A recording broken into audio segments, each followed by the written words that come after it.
Hello everyone. So today we'll be discussing question number 1079 of lead code which is letter tile possibilities. तो ये जो problem है ना ये परम्यूटेशन 2 के परम्यूटेशन 2 जो प्रॉब्लम है लीड कोड का उसके काफ़ी सिमिलर है, बहुत ही सिमिलर है इनफैक्ट टाइल से, है ना?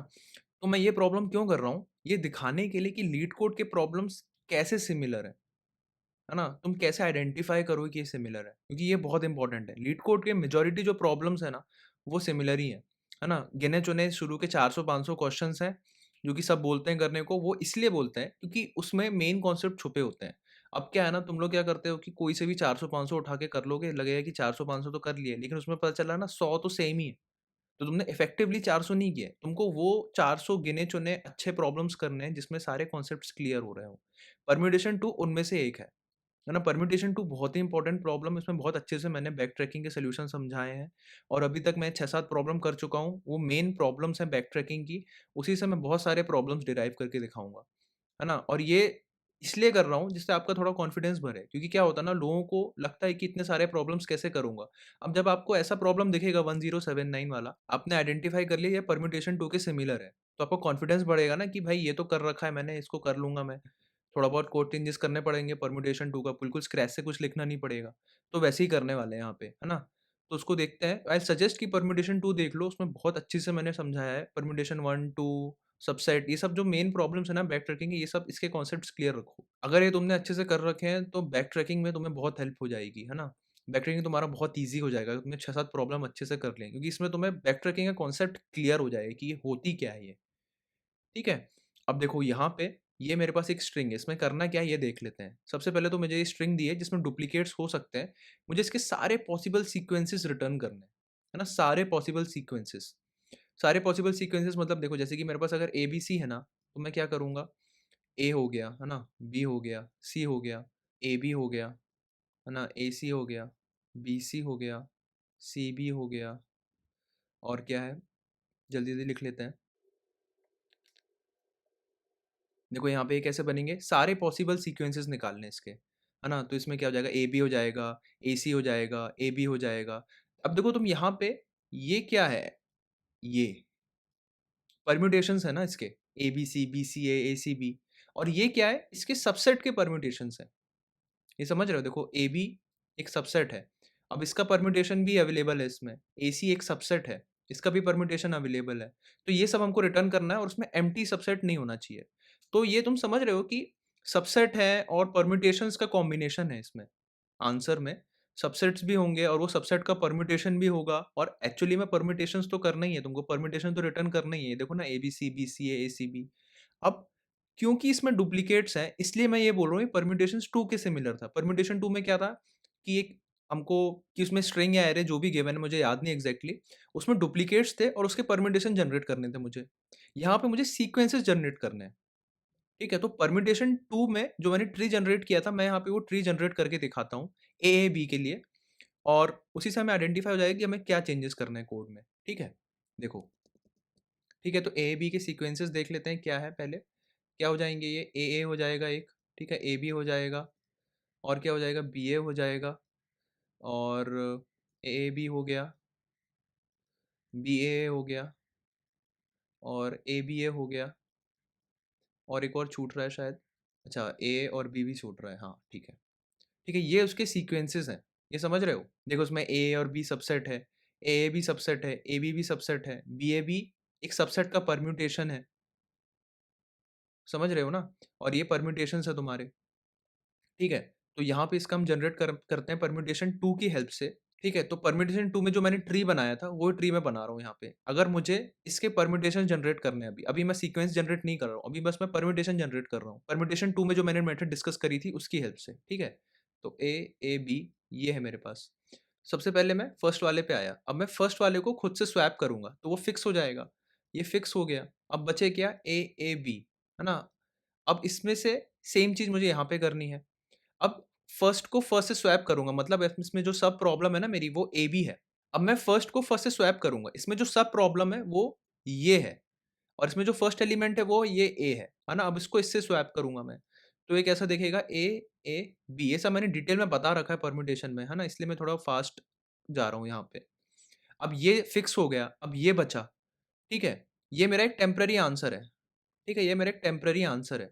ये मेरा फाइनल आंसर नहीं है परम्यूटेशंस में, है ना? अब मैं क्या करूँगा, ये मेरा सब प्रॉब्लम है नया, इसमें फर्स्ट एलिमेंट को फर्स्ट से स्वैप करूँगा तो क्या हो जाएगा ए, बी। ये एक नई एंटिटी बनी और ये मेरा फाइनल परम्यूटेशन था। ये मेरा फाइनल परम्यूटेशन था। तो यहाँ पे मैं आंसर स्टोर कर ले रहा था।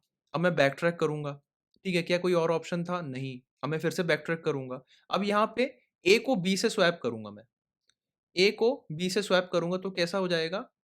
ए, बी, है ना? ये एक एंटिटी बनाएगा और ये ए यहाँ आ जाएगा, ठीक है? अब ए को ए से स्वैप करूँगा मैं। ए को ए से स्वैप करूँगा तो क्या बन जाएगा? ए, बी, ए। ये मेरा एक और परम्यूटेशन था। ऐसे करके मैं सारे परम्यूटेशन जनरेट कर रहा था और ये मेरे टेम्परेरी आंसर थे। ये मेरे टेम्परेरी आंसर थे। समझ रहे हो? अब तुमने एक चीज़ नोटिस करी यार, ये जो ए है, जो टेम्परेरी आंसर है, क्या ये इस प्रॉब्लम में मेरा एक आंसर है? हाँ, देखो ये पार्ट ऑफ द आंसर है, ये ए। क्या ए एक पार्ट ऑफ द आंसर है? हाँ, ये भी पार्ट ऑफ द आंसर है। क्या ए भी पार्ट ऑफ द आंसर है? यस। क्या ए भी पार्ट ऑफ द आंसर है? हाँ। क्या ए भी ए पार्ट ऑफ द आंसर है? हाँ। अब तुम इसका पूरा ट्री बनाओगे ना, तुम्हें हर एक नोड पे एक आंसर मिलेगा। ये तो बहुत ही अच्छी चीज़ हो गई ना। तो तुम क्या कर रहे थे परम्यूटेशन 2 में बेस कंडीशन में जब तुम लीफ नोड पे आ रहे थे, जब तुम्हारा जो तुम स्टार्ट कर रहे थे ना यहाँ पे जैसे तुम i0 से स्टार्ट करो, जब तुम्हारा i2 हो जाता था, तो तुम इसको स्टोर कर लेते थे। अब तुम्हें ऐसा नहीं करना है।